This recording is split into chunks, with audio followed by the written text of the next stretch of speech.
Hi SL ടോക്സിലേക്ക് എല്ലാവർക്കും സ്വാഗതം. ചില കപ്പിൾസ് ഉണ്ട്, അവരെപ്പോഴും ഭയങ്കര ഹാപ്പി ആയിരിക്കും. മറ്റു ചില കപ്പിൾസ് എങ്ങനെയാണെന്ന് വെച്ച് കഴിഞ്ഞാൽ ഭയങ്കര ഫൈറ്റ് ആയിരിക്കും രണ്ടുപേർക്കിടയിൽ. വേറെ ചില കപ്പിൾസ് തീരെ ഹാപ്പി ആയിരിക്കില്ല, ആകെപ്പാടെ ഷോക്കപ്പെട്ട ഒരു അവസ്ഥയായിരിക്കും അവരുടെ റിലേഷൻഷിപ്പിൽ ഉണ്ടായിരിക്കുക. ഇതിന് കാരണം എന്താണെന്ന് വെച്ച് കഴിഞ്ഞാൽ ഡിഫറെൻ്റ് ആയിട്ടുള്ള അറ്റാച്ച്മെന്റ് സ്റ്റൈൽസ് ആണ്. അതായത് 4 ടൈപ്സ് ഓഫ് അറ്റാച്ച്മെന്റ് സ്റ്റൈൽസ് ഉണ്ട്. ഇപ്പോൾ നിങ്ങളൊരു സീരിയസ് റിലേഷൻഷിപ്പ് ആഗ്രഹിക്കുന്ന ആളുകളാണെന്നുണ്ടെങ്കിൽ ഈ ഒരു അറ്റാച്ച്മെന്റ് സ്റ്റൈൽസ് മനസ്സിലാക്കിയിരിക്കേണ്ടത് അത്യാവശ്യമാണ്. അതേപോലെ തന്നെ ഇപ്പോൾ നിങ്ങൾ റിലേഷൻഷിപ്പിലുള്ള ആളുകളാണെന്നുണ്ടെങ്കിലും ഇത് മനസ്സിലാക്കേണ്ടത് ആവശ്യമാണ്. അപ്പോൾ നമുക്ക് നോക്കാം എന്തൊക്കെയാണ് അറ്റാച്ച്മെന്റ് സ്റ്റൈൽസ് എന്നുള്ളത്. മിക്കവാറും നമ്മളെല്ലാവരും ഇതിലേതെങ്കിലുമൊക്കെ ഒരു അറ്റാച്ച്മെന്റ് സ്റ്റൈലിൽ പെടുന്ന ആളുകളായിരിക്കും. അപ്പോൾ നമുക്കത് മനസ്സിലാക്കാം. അതായത് എന്തൊക്കെയാണ് അറ്റാച്ച്മെന്റ് സ്റ്റൈൽസ് എന്നുള്ളത് നമുക്ക് നോക്കാം. നമ്മുടെ ഒന്നാമത്തെ അറ്റാച്ച്മെന്റ് സ്റ്റൈൽ എന്ന് പറയുന്നത് സെക്യൂർ അറ്റാച്ച്മെന്റ് സ്റ്റൈലാണ്. ഇതെങ്ങനെയെന്ന് വെച്ച് കഴിഞ്ഞാൽ ഇവർ തമ്മിൽ ഓവർ പ്രൊട്ടക്റ്റീവും ആയിരിക്കില്ല, അതേപോലെ ഓവർ പൊസസീവും ആയിരിക്കില്ല. രണ്ടുപേരും പരസ്പരം മനസ്സിലാക്കുന്ന ആളുകളായിരിക്കും. നല്ല അണ്ടർസ്റ്റാൻഡിങ് രണ്ടുപേർക്കിടയിൽ ഉണ്ടായിരിക്കും എന്നുള്ളതാണ്. സോ ഇവർക്ക് ഡെയിലി വിളിക്കണമെന്നൊന്നുമില്ല, വിളിച്ചാലേ സ്നേഹം ഉണ്ടാവുള്ളൂ, ഇങ്ങനെയുള്ള കാര്യങ്ങളൊന്നും ഇവരുടെ ഉള്ളിൽ ഉണ്ടായിരിക്കില്ല. ഡെയിലി വിളിക്കാനുള്ള നിർബന്ധവും ഈ രണ്ടുപേർക്കും ഉണ്ടായിരിക്കില്ല എന്നുള്ളതാണ്. അതേപോലെ തന്നെ മെസ്സേജ് അയച്ചാൽ റിപ്ലൈ തരണം, ഇങ്ങനെയുള്ള കാര്യങ്ങളൊന്നും ഉണ്ടായിരിക്കില്ല. അതേപോലെ നമ്മൾ പറഞ്ഞു നല്ല അണ്ടർസ്റ്റാൻഡിങ് ആയിരിക്കും ഇവർക്കിടയിൽ ഉണ്ടായിരിക്കുക എന്നുള്ളത്. സോ ഇപ്പോൾ നിങ്ങൾ നിങ്ങളുടെ ഫ്രണ്ട്സിൻ്റെ കൂടെ പുറത്ത് പോയി കഴിഞ്ഞാലും ഇവർക്ക് അത്ര വലിയ പ്രശ്നം ഉണ്ടാവില്ല. മീൻസ് നിങ്ങളുടെ പാർട്ട്ണർക്ക് അത്ര വലിയ പ്രശ്നം ഉണ്ടായിരിക്കില്ല. ചില ആളുകളുണ്ട് എവിടെ പോയി, എന്തിനു പോയി, ഇങ്ങനെയുള്ള കാര്യങ്ങളൊക്കെ ഇടയ്ക്കിടയ്ക്ക് ചോദിച്ചുകൊണ്ടേ ഇരിക്കുന്നുള്ളതാണ്. പക്ഷേ ഇവർക്ക് അത്ര വലിയ പ്രശ്നം ഉണ്ടാവില്ല. മീൻസ് ഇവർക്ക് ട്രസ്റ്റ് വളരെയധികം ഉണ്ടായിരിക്കും എന്നുള്ളതാണ്. എങ്കിൽ പോലും ഇടയ്ക്കൊക്കെ ചെറിയ ചെറിയ ഫൈറ്റ്സ് നിങ്ങൾക്കിടയിൽ ഉണ്ടായിരിക്കും. പക്ഷേ നിങ്ങൾക്കിടയിലുള്ള അറ്റാച്ച്മെന്റ് നല്ല രീതിയിലായിരിക്കും മുന്നോട്ട് പോകുന്നുണ്ടാവുക. റിലേഷൻഷിപ്പും നല്ല രീതിയിൽ മുന്നോട്ട് പോകുന്നുണ്ടായിരിക്കും എന്നുള്ളതാണ്. ഇങ്ങനെയുള്ള റിലേഷൻഷിപ്പ് ആണ് എന്നുണ്ടെങ്കിൽ, അതായത് സെക്യൂർ അറ്റാച്ച്മെന്റിൽ പെടുന്ന ആളുകളാണ് നിങ്ങൾ എന്നുണ്ടെങ്കിൽ നിങ്ങളുടെ റിലേഷൻഷിപ്പ് ലൈഫ് ലോങ് മുന്നോട്ട് പോകാനുള്ള ചാൻസ് വളരെ കൂടുതലാണ്. ദെൻ നമ്മുടെ സെക്കൻഡ് സ്റ്റൈൽ എന്ന് പറയുന്നത് ആൻഷ്യസ് അറ്റാച്ച്മെന്റ് സ്റ്റൈലാണ്. ഇതെങ്ങനെയാണെന്ന് വെച്ച് കഴിഞ്ഞാൽ ഈ റിലേഷൻഷിപ്പിലുള്ള ആളുകൾക്ക് വല്ലാത്തൊരു ടെൻഷൻ ആയിരിക്കും. എന്നെ ഇട്ടിട്ട് പോകുമോ, എന്നോടുള്ള സ്നേഹം കുറയോ, ഇങ്ങനെയുള്ള വല്ലാത്തൊരു പേടിയായിരിക്കും എന്നുള്ളതാണ്. അതുകൊണ്ട് തന്നെ ഇവരെപ്പോഴും വിളിച്ചുകൊണ്ടേയിരിക്കും. ഇവരുടെ പാർട്ട്ണർ ഒന്ന് പുറത്തു പോയി കഴിഞ്ഞാൽ വിളിച്ചിങ്ങനെ ശല്യം ചെയ്തുകൊണ്ടേയിരിക്കും. എവിടെ പോയത്, എന്തിനാ പോയത്, മെസ്സേജ് അയച്ചുകൊണ്ടേയിരിക്കുക, ഇങ്ങനെയുള്ള കുറേ കാര്യങ്ങൾ ചെയ്യുന്നുള്ളതാണ്. ഒന്ന് പുറത്തു പോയി കഴിഞ്ഞാൽ വല്ലാത്ത സംശയമായിരിക്കും, എവിടെയായിരിക്കും, എന്തിനായിരിക്കും, ഇങ്ങനെയുള്ള സംശയങ്ങളൊക്കെ ഇവരുടെ മനസ്സിലേക്ക് വന്നുകൊണ്ടേയിരിക്കും. അതേപോലെ തന്നെ നിനക്ക് എന്നോട് പഴയതുപോലെ സ്നേഹമല്ല എന്നുള്ള രീതിയിലുള്ള ഒരുപാട് പരാതികൾ ഇവരുടെ ഭാഗത്ത് നിന്ന് കാണാനായിട്ട് കഴിയുന്നുള്ളതാണ്. സത്യത്തിൽ ഇവർക്കിടയിൽ അത്ര വലിയ പ്രശ്നങ്ങളൊന്നും ഉണ്ടായിരിക്കില്ല. പക്ഷേ ഈ ഒരു ഓവർ തിങ്കിങ് കൊണ്ട് അവിടെ കുറേ പ്രശ്നങ്ങൾ വന്നു തുടങ്ങും. ഇത് പല റിലേഷൻഷിപ്പിലും പ്രോബ്ലംസ് സ്റ്റാർട്ട് ചെയ്യുന്നതിനുള്ള കാരണമാകാറുണ്ട് എന്നുള്ളതാണ്.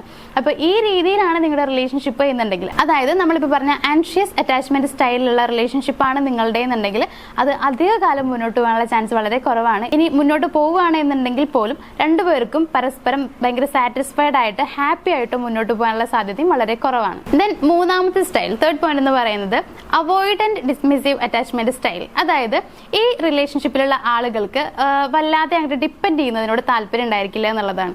അവരവരുടെ പാർട്ട്ണറെയും ഡിപ്പെൻഡ് ചെയ്യുന്നുണ്ടായിരിക്കില്ല, ഇങ്ങോട്ട് തിരിച്ച് ഡിപ്പെൻഡ് ചെയ്യാനായിട്ട് സമ്മതിക്കുന്നുണ്ടായിരിക്കില്ല. ഇവരെപ്പോഴും ആഗ്രഹിക്കുന്നുണ്ടാവുക ഫ്രീഡം, എനിക്ക് എൻ്റെതായിട്ടുള്ള കാര്യങ്ങൾ എന്നെ ആരും കൺട്രോൾ ചെയ്യരുത്, ഞാൻ അങ്ങോട്ടും കൺട്രോൾ ചെയ്യാനായിട്ട് പോവില്ല, ഇങ്ങനെ ചിന്തിക്കുന്ന ആളുകളായിരിക്കും. ഇവർക്ക് ഒരുപാട് അറ്റാച്ച്ഡ് ആവാനായിട്ട് ഭയങ്കര പേടിയുള്ള ആളുകളായിരിക്കും. സോ അറ്റാച്ച്ഡ് ഒരുപാട് ആവില്ല, അതേപോലെ തന്നെ കൺട്രോൾ ചെയ്യുന്നത് ഇഷ്ടമുണ്ടായിരിക്കില്ല എന്നുള്ളതാണ്. സോ ഇങ്ങനെ ഒരു റിലേഷൻഷിപ്പ് ആണെന്നുണ്ടെങ്കിൽ അത്ര വലിയ പ്രശ്നങ്ങളൊന്നും അവർക്കിടയിൽ ഉണ്ടായിരിക്കില്ല. എന്ന് വെച്ച് കഴിഞ്ഞാൽ ഇവർ സ്വന്തം കാര്യം നോക്കുന്ന ആളുകളാണ്. എനിക്ക് എൻ്റെ കാര്യങ്ങൾ, നിനക്ക് നിന്റെ കാര്യങ്ങൾ, നമുക്ക് ആ രീതിയിൽ മുന്നോട്ട് പോകാം എന്നുള്ള ആളുകളായിരിക്കും. ഒരുപാടൊന്നും രണ്ടുപേരും അങ്ങോട്ടും ഇങ്ങോട്ടും അവരുടെ കാര്യങ്ങളിൽ ഇടപെടുക ഇങ്ങനെയുള്ളൊന്നും ചെയ്യുന്നുണ്ടായിരിക്കില്ല. പക്ഷേ റെസ്പെക്ട് ഉണ്ടായിരിക്കും, അതേപോലെ തന്നെ അവരുടെ പേഴ്സണൽ സ്പേസ് വിട്ടു കൊടുക്കുന്ന ആളുകളായിരിക്കും. സോ ഇവർക്കിടയിൽ പ്രശ്നങ്ങൾ ഉണ്ടാവാനുള്ള ചാൻസ് വളരെ കുറവാണ്. ഇത് ഒരുപാട് കാലം മുന്നോട്ട് പോകാൻ സാധ്യതയുള്ള റിലേഷൻഷിപ്പ് തന്നെയായിരിക്കും. ദെൻ ലാസ്റ്റ് സ്റ്റൈൽ, നാലാമത്തെ സ്റ്റൈൽ എന്ന് പറയുന്നത് ഫിയർഫുൾ അവോയ്ഡന്റ് അറ്റാച്ച്മെന്റ് സ്റ്റൈലാണ്. ഇതെങ്ങനെയാണെന്ന് വെച്ച് കഴിഞ്ഞാൽ ഇവർക്ക് വല്ലാത്തൊരു പേടിയായിരിക്കും. അതായത് എന്നെ ഇട്ടിട്ട് പോകുമോ എന്നുള്ള പേടി ഇവർക്ക് ഒരുപാട് ഉണ്ടായിരിക്കും എന്നുള്ളതാണ്. അതുകൊണ്ട് തന്നെ ഇവർ ഒരുപാട് അറ്റാച്ച്ഡ് ആവാൻ പേടിക്കുന്ന ആളുകൾ തന്നെയായിരിക്കും. ഒരുപാട് അടുക്കാനായിട്ട് ഭയങ്കര പേടിയായിരിക്കും. അപ്പോൾ ഒരു എക്സാമ്പിൾ പറയുകയാണെന്നുണ്ടെങ്കിൽ ഇവർക്ക് ഒരുപാട് നേരം ഫോൺ വിളിച്ച് ഇവർ സ്നേഹിക്കുന്ന ആളോട്, പാർട്ട്ണറോടൊക്കെ സംസാരിക്കണം എന്നുണ്ടായിരിക്കും. അതേപോലെ മെസ്സേജ്, ഇപ്പോൾ നോട്ടിഫിക്കേഷൻ മെസ്സേജ് കണ്ടു കഴിഞ്ഞാൽ അപ്പം തന്നെ റിപ്ലൈ കൊടുക്കണം, ഇങ്ങനെയൊക്കെ ആഗ്രഹിക്കുന്ന ആളുകളാണ്. പക്ഷെ ഇവരുടെ മനസ്സിലേക്ക് അപ്പോൾ വരുന്ന ചിന്ത എന്ന് വെച്ച് കഴിഞ്ഞാൽ ഞാൻ ഈ കോൾ ഒരുപാട് നേരം നീട്ടിക്കൊണ്ടുപോവുകയാണെങ്കിൽ, ഒരുപാട് നേരം സംസാരിക്കുകയാണെന്നുണ്ടെങ്കിൽ, അതേപോലെ തന്നെ ഈ മെസ്സേജിന് ഞാൻ സഡൻ റിപ്ലൈ കൊടുക്കുകയാണെന്നുണ്ടെങ്കിൽ ഇവർക്ക് എന്നോടുള്ള സ്നേഹം കുറയോ, ഇത് അങ്ങനെ കുറയാനുള്ളൊരു കാരണമാകുമോ, പിരിയേണ്ടി വരുമോ, ഇങ്ങനെയുള്ള പേടിയൊക്കെ ഇവരുടെ മനസ്സിൽ ഒരുപാട് ഉണ്ടായിരിക്കും എന്നുള്ളതാണ്. അതുകൊണ്ട് തന്നെ പെട്ടെന്ന് റിപ്ലൈ തരുന്നുണ്ടാവില്ല, കുറേ നേരം സംസാരിക്കുന്നുണ്ടാവില്ല. കാര്യം എന്താണെന്ന് വെച്ച് കഴിഞ്ഞാൽ പറഞ്ഞിട്ട് പെട്ടെന്ന് കോൾ കട്ട് ചെയ്യുന്ന ആളുകളായിരിക്കും. സംഭവം ഇവർക്ക് സ്നേഹക്കുറവ് കൊണ്ടല്ല, സ്നേഹം ഒരുപാടുണ്ട്, പക്ഷെ അത് കാണിക്കാൻ പേടിക്കുന്ന ആളുകളാണ്. ആളുകളാണ്. ഇവര് അധികം ഒന്നും അവർക്ക് നമ്മളോട് ഒരുപാട് ഇഷ്ടമുണ്ട് എന്നുള്ളത് പുറത്ത് കാണിക്കുന്ന ആളുകളായിരിക്കില്ല, അങ്ങനെ പറയാനായിട്ട് മടിക്കുന്ന ആളുകളായിരിക്കും. പക്ഷെ ഇവരുടെ പെരുമാറ്റത്തിൽ നിന്നൊക്കെ നമുക്ക് ഏകദേശമൊക്കെ മനസ്സിലാക്കാനായിട്ട് പറ്റും ഇവർക്ക് നമ്മൾ ഒരുപാട് ഇഷ്ടമാണ്, ജീവനാണ് എന്നുള്ളതൊക്കെ. പക്ഷെ പറയാനായിട്ട് ഭയങ്കരമായിട്ട് മടിക്കുന്ന, ഒരു രീതിയിലും അങ്ങനെ പിടുത്തം തരാത്ത ആളുകളായിരിക്കും ഇക്കൂട്ടർ എന്ന് പറയുന്നത്. പക്ഷെ ഇവർക്ക് നിങ്ങൾ ഇട്ടിട്ട് പോവാന്ന് പറയുന്നത് സഹിക്കാൻ പറ്റാത്ത കാര്യമായിരിക്കും. ഇട്ടിട്ട് പോവാതിരിക്കാൻ വേണ്ടിയിട്ട് മാക്സിമം ട്രൈ ചെയ്യുന്ന ആളുകളായിരിക്കും. ഇങ്ങനെയുള്ളവർക്ക് ഒരുപാട് സ്നേഹം ഉണ്ടായിരിക്കും. ഈ റിലേഷൻഷിപ്പും ഒരുപാട് കാലം മുന്നോട്ട് പോകാൻ ചാൻസ് ഉള്ള റിലേഷൻഷിപ്പുകൾ തന്നെയാണ്.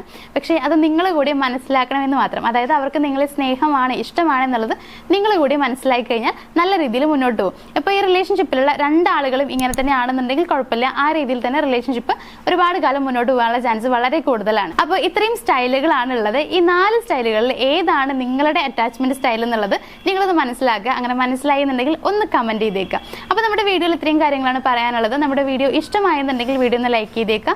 ഫ്രണ്ട്സ്, ഫാമിലി, അങ്ങനെ ആർക്കെങ്കിലും ഒക്കെ ഈ ഒരു വീഡിയോ യൂസ്ഫുൾ ആയിരിക്കും എന്ന് തോന്നുകയാണെന്നുണ്ടെങ്കിൽ അവർക്കൊന്ന് ഷെയർ ചെയ്ത് കൊടുക്കുക. അതേപോലെ നമ്മുടെ ചാനൽ ആദ്യമായിട്ട് കാണുന്ന ആളുകളോ അല്ലെങ്കിൽ തുടർന്ന് ഇത്തരത്തിലുള്ള വീഡിയോസ് കാണാൻ താല്പര്യമുള്ള ആളുകളോ ആണെങ്കിൽ ചാനൽ ഒന്ന് സബ്സ്ക്രൈബ് ചെയ്യാം. മറ്റൊരു വീഡിയോ ആയിട്ട് കാണാം. താങ്ക്